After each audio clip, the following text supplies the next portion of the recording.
Right. Compatriot Marlar, Jack Marlar, is a 41-year member of the SCV and was the first field representative.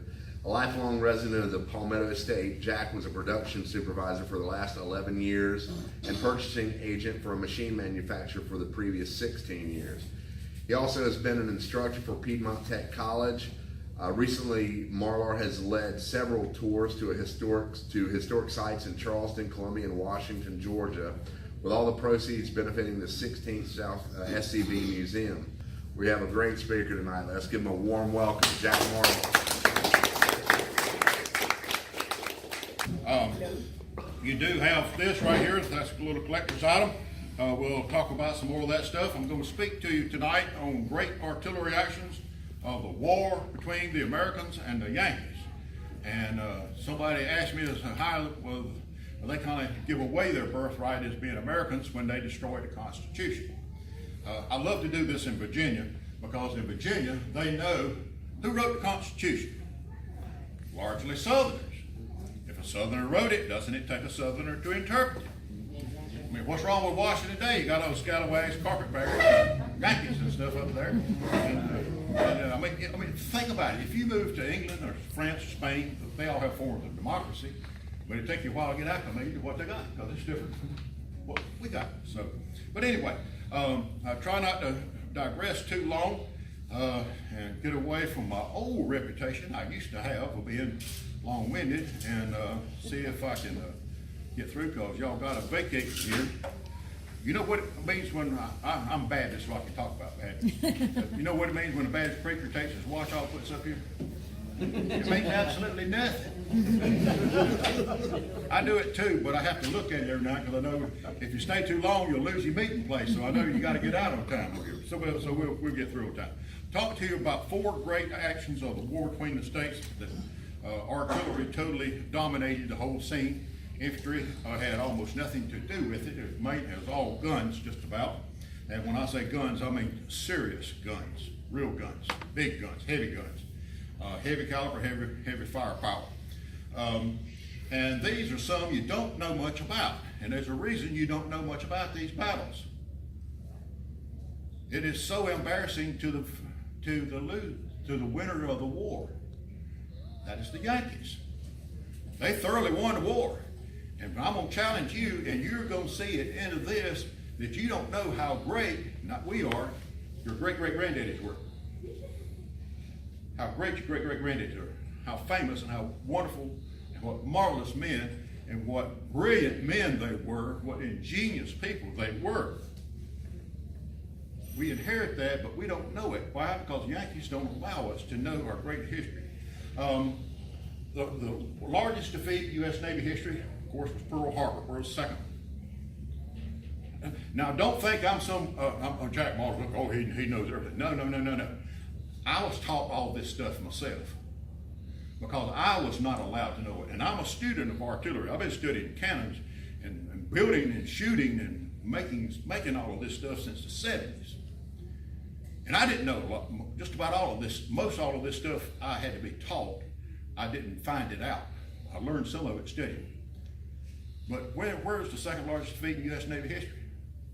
You're not supposed to know this, so don't feel bad. Occurred in 1862. Hampton Roads, when the CSS Virginia beat the USS Monitor. Now, if you watch ETV or National Geographic or the Hysterical Hitler History Channel, they will tell you that it was a draw or either a Union victory, that the Monitor won right there. I'm going to prove to you, and I can do this, I hope in 5 to not over 6 minutes, it was complete American victory. Now, the Virginia goes out and takes on these boys here at Hampton Roads. What do? They destroy the Congress, destroy the Cumberland, 2 of the biggest and best ships of the Union line. That would be like the Germans losing the Tirpitz and the Bismarck on the same day. That's how big it was. And what else did they do?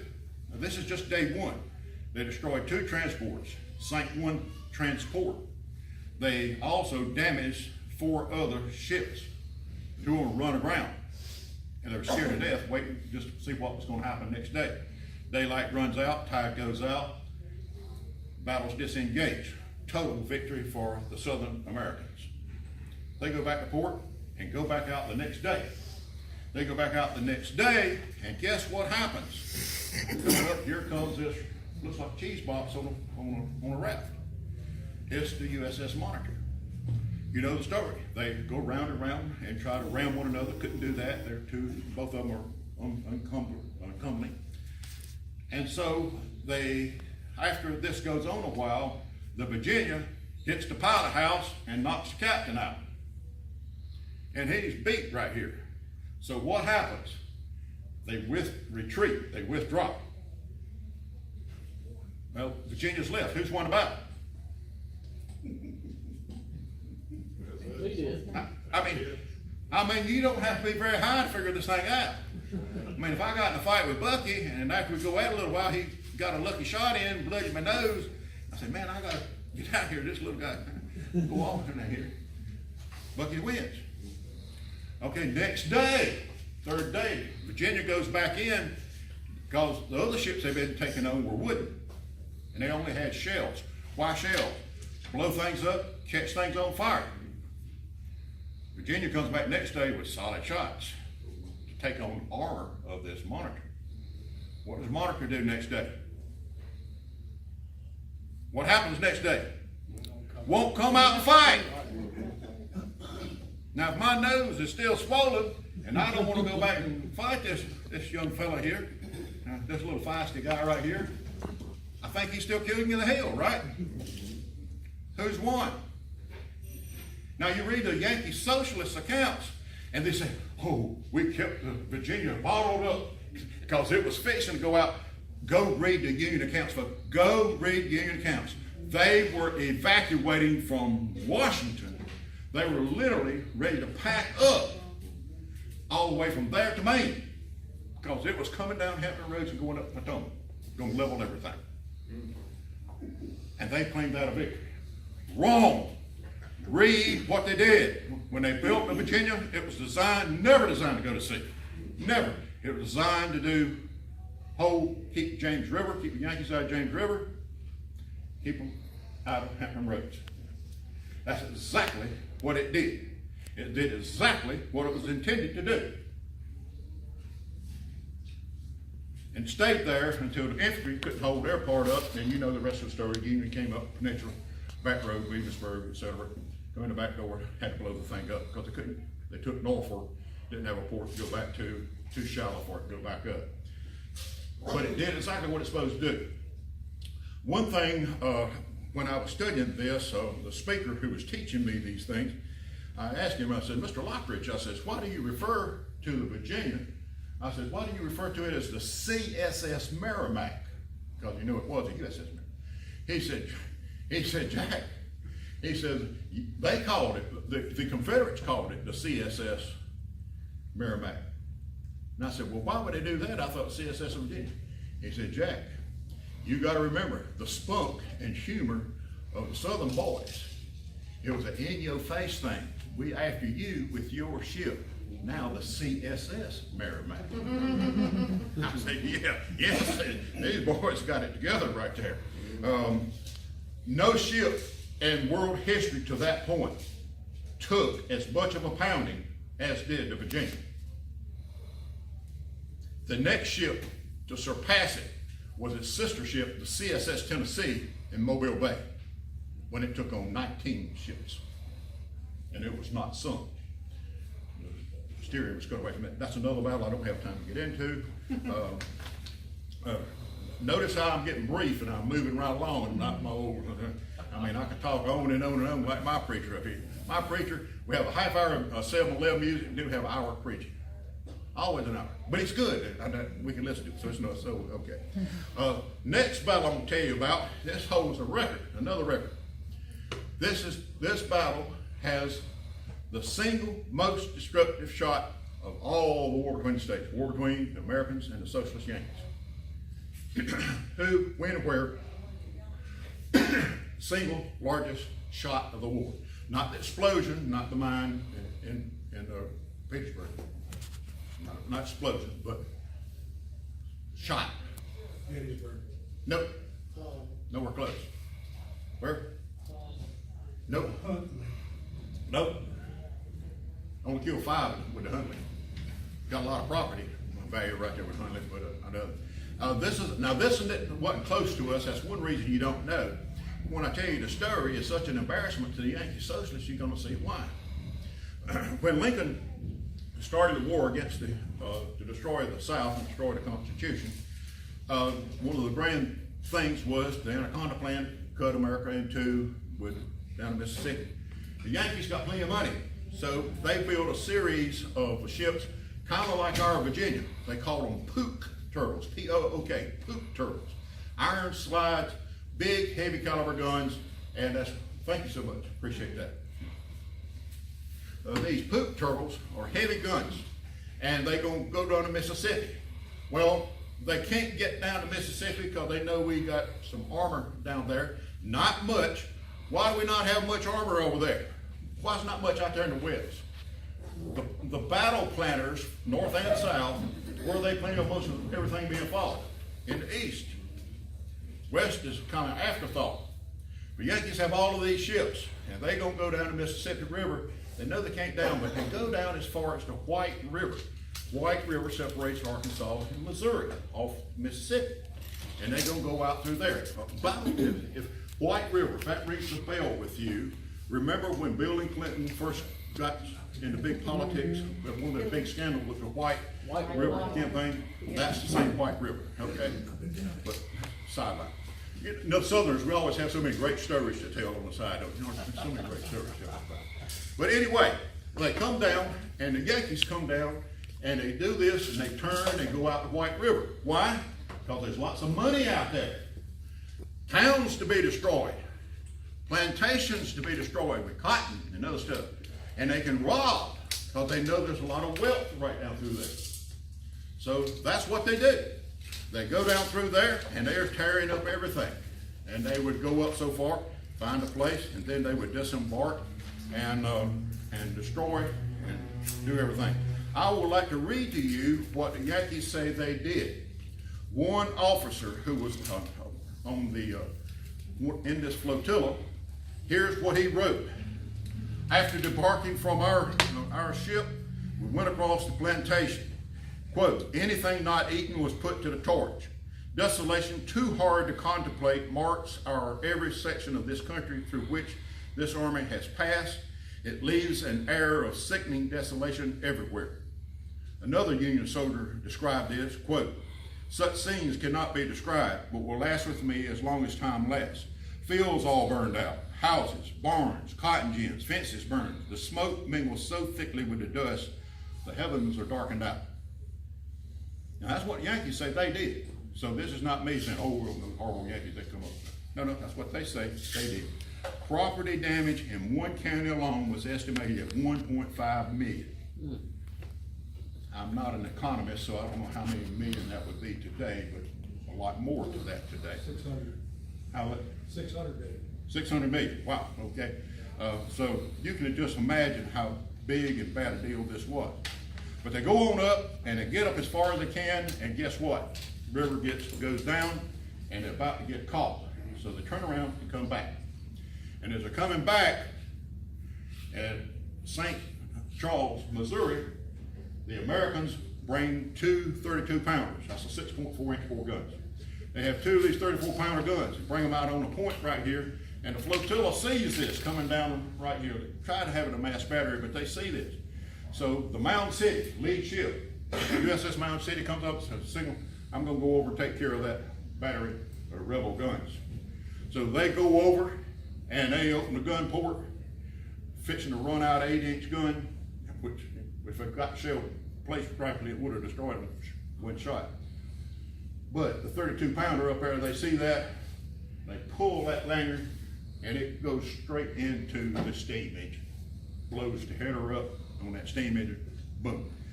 Not many people know this, but steam engines, when they blow, it's like a mini A-bomb.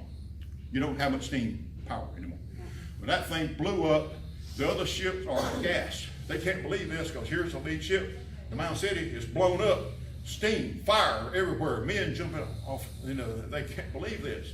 Of course, the ship has lost power, it started to drift, and when they see this happening, the other ships try to come up, and so let's tie on to it, see if we can any survivors, see what we'll find. So they tied up to it. The first ship up next to it was the Cincinnati Commercial and the Conestoga. You know, and a lot of these are named after money. You know why? Yankees worship money. You know, remember the Chicago Board of Trade was their big cannon. Yankees are into money. Anyway, one correspondent of the Cincinnati Commercial, when we tied up, he jumped aboard. Quote, "Here we found and laid bodies of 20 men scalded to death. Others with their mangled bodies and severed from this fatal shot. The gun deck was strewn literally with 75 to 80 others who, badly scalded, horribly disfigured, were tearing off their clothing, long strings of bleeding flesh dangling from the fingertips, hands, arms, lacerated bodies, eyes burned out." Bad scene. Seems bad. You get that much hot water on you, I mean, you know, it's not a burn like you burn yourself with playing a fire or doing something. No. Now, when they went on board right here, this is gonna be something you're gonna find hard to believe. Now, this is a little bit hard to believe. I know your opinion of Yankees may not be real high, but this is hard to believe even of Yankees. First Master John Dougal of the USS Conestoga wrote, quote, "We found the men lying in agonies of death that had been robbed of their money bags and purses. Rooms down below had been broken open, trunks, carpets, sacks, all pillaged, their contents scattered and strewn about and destroyed. Watches with officers were stolen. Quarreling, cursing, rioting seemed to be the general rule." End quote. Stealing from themselves. Yeah, now, I found this kind of hard to believe. I mean, Yankees doing this to their fellow Yankees. And you know, this is not a rival fleet. This is their sister ships within their fleet. And I had given this program a few times, and I had a fellow come up to me after the meeting one time and said, "Jack, I can explain to you why those Yankees are so mean to one another." And I said, "Well, tell me about it." He said, "Jack," he said, "this is 1860s. We're still in the day of sail, more or less." And says, "What happens each time a ship fixing to leave port? What happens the night before? Boys all go down to the pub and tie one on. And a lot of times they have to drag their buddies back on board, don't they? Including, what do they always get? A few extra hands they call Shanghais. So you drag a few board and you get a whole lot of undesirables, spare hands on board. Well, you sober up next day and you can't see shore, so you're not going back, you know, so there you are right there. And maybe that's an explanation, I don't know. Bottom line, out of a crew of 175 men, 150 were either killed outright or died within 2 to 3 days of the severe burns and lacerations. 150. One pull of the lanyard. That's the record. Why has anybody ever heard of that? Well, I guess it's a little bit like Carolina and Clemson. Now, if you're a Clemson fan, you talk about the last 3-year ball games, but you don't talk about the previous 5 in a row, do you? If Carolina, you talk about those, you don't talk about the last 3. But you know, don't one side ever deny the other side never won. You know, now, that's the whole bottom line right here. All right, third one I'm going to tell right here. Moving right along. I think I've been speaking about 4 or 5 minutes and only got 30. That's the way a Southern Baptist tell time, right? That's right. We get filled with the Spirit. We're gonna be here. Wow, Jerry Clark say, you know. Ooh, boy, got to move on. All right. This battle occurred November 1864. It holds 2 records from the war. Most amount of material destroyed on one side. Hint, millions of dollars. Loss on the other side, nothing.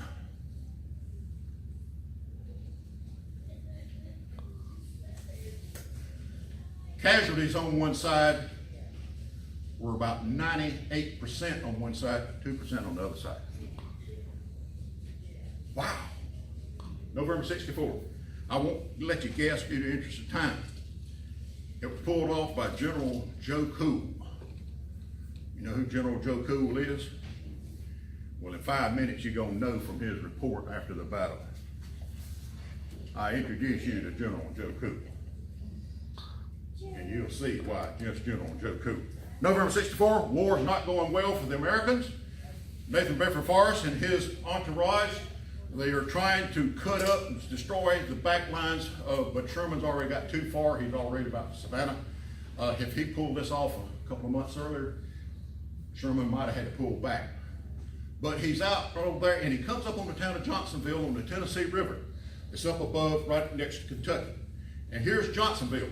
Johnsonville wasn't there at the beginning of the war. It wasn't even a town like that. A town invented by the war. Lincoln. It was named after, anybody who is named after? Andrew Johnson, Lincoln's second vice president, a Southerner. Lincoln was the most masterful, brilliant politician I've ever known. See, he was a brilliant politician. He has a Southerner. See what diversity and inclusivity did he did? They knew each other in the men's club long before the war. That's why he did that. But Andrew Johnson was very liberal to be a Southerner. He was very conservative to be a Yankee, but nonetheless. Johnsonville doesn't have much of two things: churches or women. It's a Yankee town, Now I won't go into it. Y'all can kind of fill that out. The rest of that stuff. How big is Johnsonville? It's the second biggest depot in all of Yankeedom. City Point, Virginia is bigger. You can go to picture books and you'll see all kind of pictures. The dozens and dozens of ship masts, hundreds and hundreds of cannons laid out, tens of thousands of barrels of pork and flour and stuff right there. Hundreds of thousands of projectiles pyramided, all at City Point. You don't see any of Johnsonville. I wonder why. Johnsonville, it has two railroads coming into it. It has a mile-long continuous dock. I bet you don't have that at Charleston, Savannah, or Wilmington. Mile-long continuous dock. Here comes Forrest, and he sees this over there, and he just can't stand it because it's across the river. He doesn't have any way of getting across the river. There's going to be no infantry attack. There's going to be no cavalry attack. What's he going to do? Forrest can't leave it alone. Most commanders would. He wants it bad. I bet you $1 there's cooking over there and blowing across over here. And like Mammy said, going to win. If he's Confederate, he'll be hungry. There's no Confederates that look like me. I can tell you that. He looks at that and he can't stand it. He calls on his next number one most intelligent man in the Army. Who is that? Chief of Engineers. Not with him. Who's the next most intelligent man? Chief of Artillery. Always. Remember, in the South, who was Chief of Artillery in a lot of armies? Ex-ministers, because they were educated. Think about that. Took off their robes, put on a uniform. John Morton, Chief of Artillery. They've been working with Forrest together, and he says, "Look, John, look at all that over there. We need some way we can attack. What are we going to do about this? They're just chomping into bits, And it says, General Forrest, let me do a little retinue order. I'll be right back." He goes down the river bank, and he comes back up in a few minutes and says, "General Forrest, we can take them off." He said, "John, how do you propose to do that? There's a big fort on a hill over there on the other side above that town. And it says it's ringing with cannon. I don't know how many it's got." He said, "General Forrest, halfway down this riverbank, there's a place we can establish our artillery, and they will not be able to depress their guns to shoot into it. They can have them exploding with time fuse above them. They may annoy me, but they can't destroy them. An artillerist would know that." He said, "Well, what about all the gunboats out there in the river?" "Same way, General Forrest. Those gunboats won't be elevated up enough to get to my position." So you know what they did next? They high-fived and said, "Let's go do it." No, they didn't high-five. That's right. We know exactly what they did next. Exactly. And I used to have a painting of this before bad times hit. Big old painting. And the name of what was said next, the name of this painting: "Bring up the bull pups." Bull pups was the nickname for 3-inch rifles of John Morton. And he called for all his 3-inch ordnance rifle bull pups come up. And in the painting, they got this right. On the breech of all our guns, we name our guns. Southerners do that. You name shotguns. Old Eagle Eye, that was Andy Griffith's favorite flying rock. Remember that? We name all our stuff. The Yankees are just instruments of war and destruction. That's not throwing off on Yankees. It's just our different culture. We like our guns. They place those guns there. Socialists haven't even seen the Americans yet. They open up. They don't open up they never fire around at the fort. Why would they not do that? Those shells would have to go off perfectly timed to get that fort. First thing they do is they put rocks up underneath the trails so they can fire into these gunboats. They open one of these gunboats, they're all surprised, they're being knocked out of the water.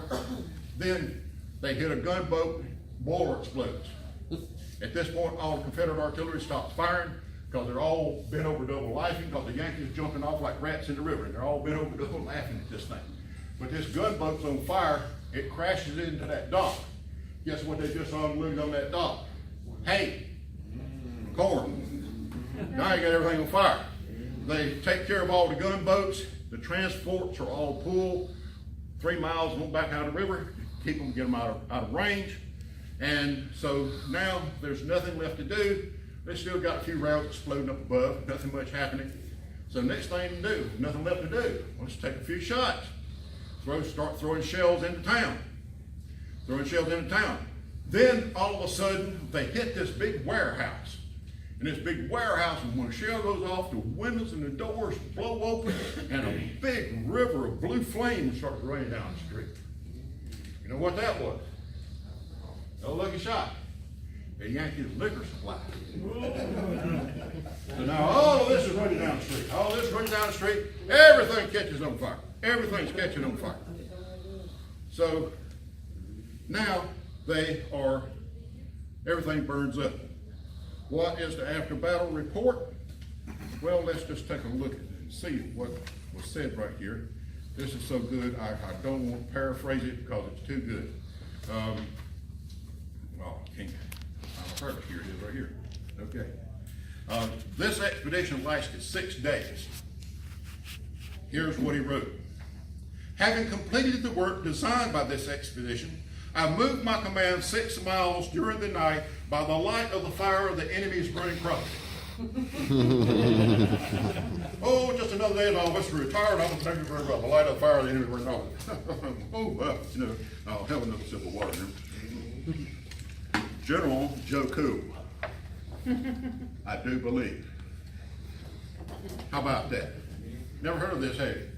I captured or destroyed 4 gunboats, 14 transports, 20 barges, 26 pieces of artillery. He didn't capture that today. This is another day on this expedition because nobody got across the river from one another. I destroyed an estimated $6.7 million of property.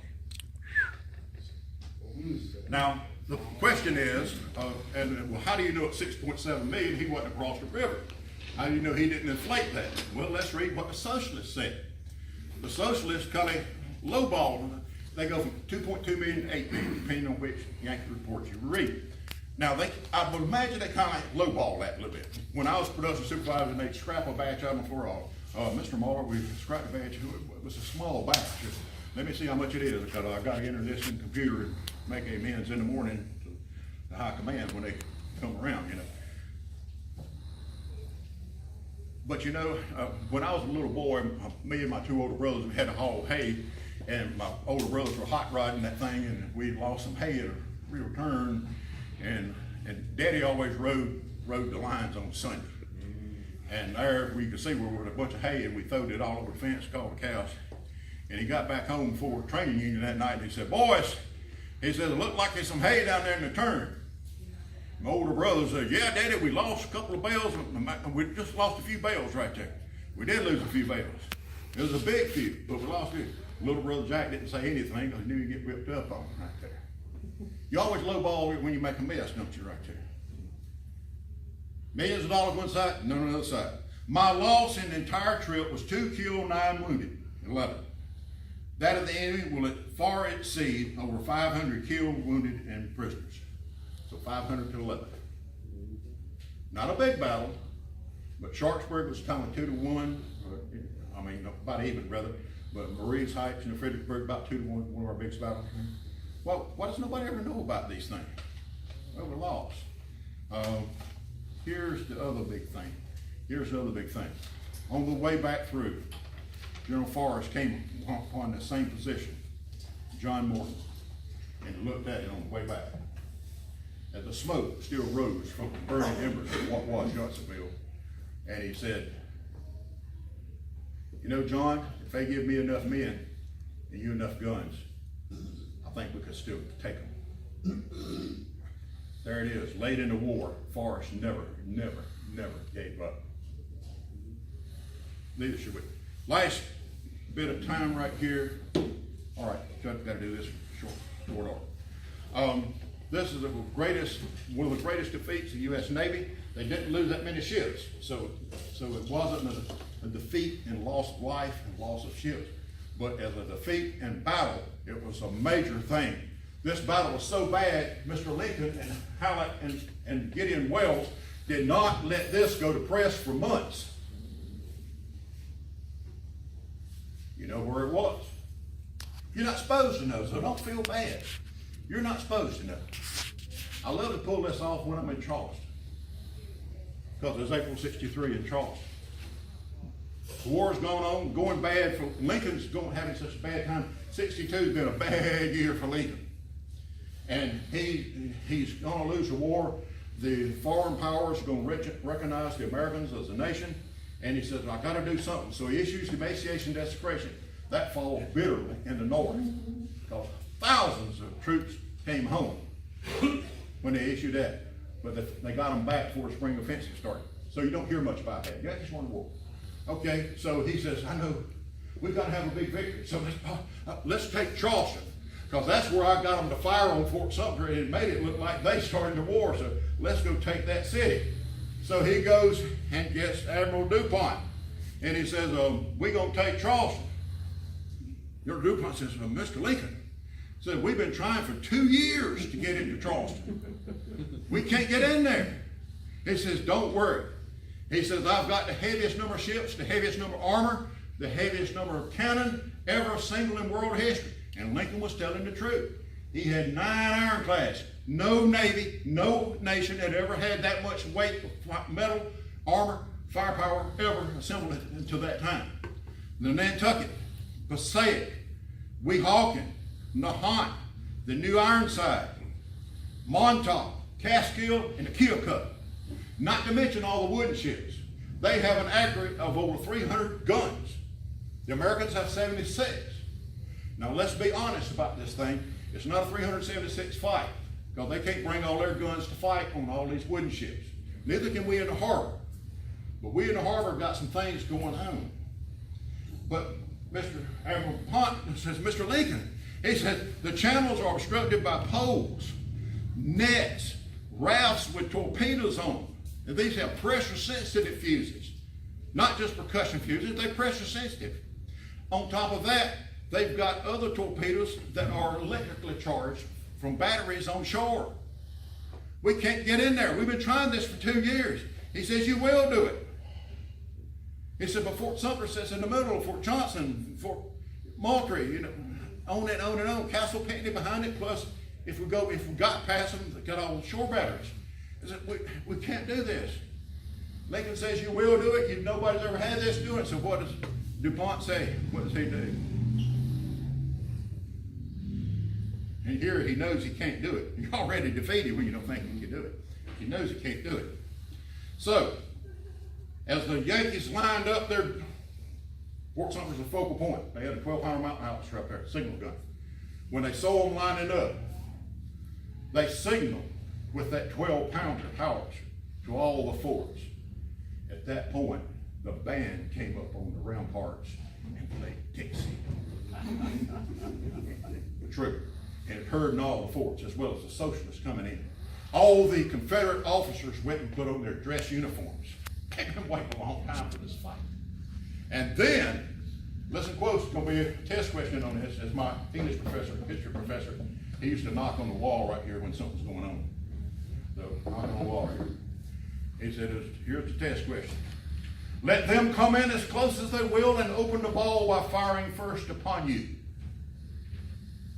Now, I want to tell you what, if I had a lanyard at one of those guns, and I was standing up, I used to have a German Shepherd, and I tell him to sit and stay, and I put food in front of him, and he would sit there and stay, but he would be quivering like that, waiting for me to tell him to go get it. You know, and if I had to hold that lanyard right there, I don't know how long I could hold it before they come in close, before I'd want to lean out and pull that thing.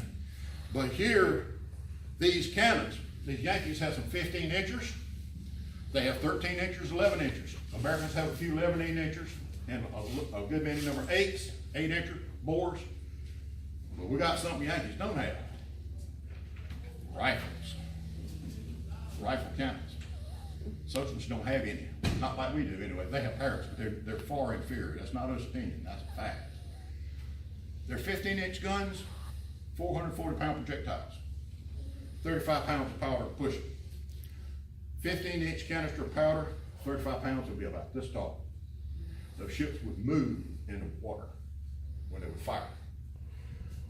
After 30 minutes of firing, there's no windows left in any building, church, home in Charleston. Concussion. Charleston, Savannah, Wilmington heard this fight. Sound carries that well. Trees would sway, and not just in the direction the guns were facing, most of them facing, you know, there's just as much concussion out here. So this is what it's going to be. I'll move right along because I've got to get finished right here. The guns right here, they came in first. Guess who comes in first? The Ironsides. She comes in with 2 ships in tandem. Weehawken comes in first. She gets whaled up in the nets. Uh-oh. Now you got to unwind in the net, and she drifts in close to Fort Sumter, and she opens up. Fort Sumter pounds back. Next ship in the line, New Ironside. New Ironside was big, powerful, and the Yankees do something modern. They bring ships in tandem with it, just like they do in today's Navy. All you carriers, big ships, you know, support light cruisers and destroyers. But I don't know how this happened, but the Yankees are just so far superior to everybody in intellect that those ships ran together.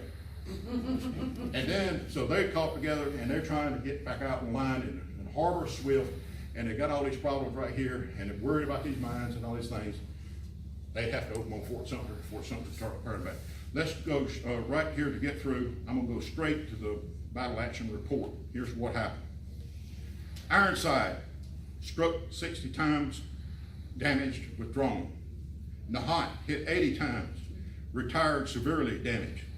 Passaic was hit 50 times, also severely damaged. Nantucket fires 15 shots, takes 50 rounds, withdrawn, damaged. Catskill fires the 3 best shots into Fort Sumter, takes 51 rounds, withdrawn. Weehawken fires 26 shots, struck 60 times, retires with her pumps running. Patapsco fires 18 shots, takes 45 hits, withdrawn, damaged. The Keokuk, which had double turns. Keokuk, largely they had two guns per turret. Keokuk has double turns, 4 guns. And it's kind of the pride of their thing. The man who built it says it's totally unsinkable. It's kind of like Titanic. He says it's totally unsinkable. That's for the rifle, the cannon got it, waterline. Keokuk went out there. Here's what she did. She took 90 rounds. 60 of those rounds came within a 10-minute time span.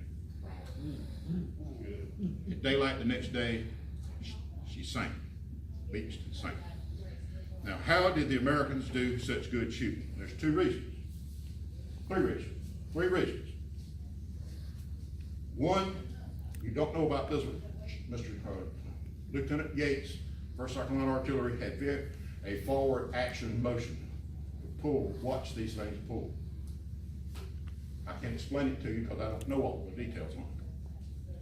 Reason number 2, we're Southern boys, we just good shooters. Number 3, I give you a test question. Do you know the answer to it? Why was it such good shooting? This is the number 1 reason. Number 3. Rifle cannons, sort of. But let them come in as close as they will and open the ball by firing first upon you. Out in the harbor, the buoys were range markers. So those ships, they come sliding in by those range markers, and you know exactly what range it is to pull on those things. Wouldn't it be convenient of you fellas if the Deer would pull up a sign out there that says 100 yards? The Americans lost, Yankees won. Got a lot to be proud of. Thank y'all much for having me here. All right.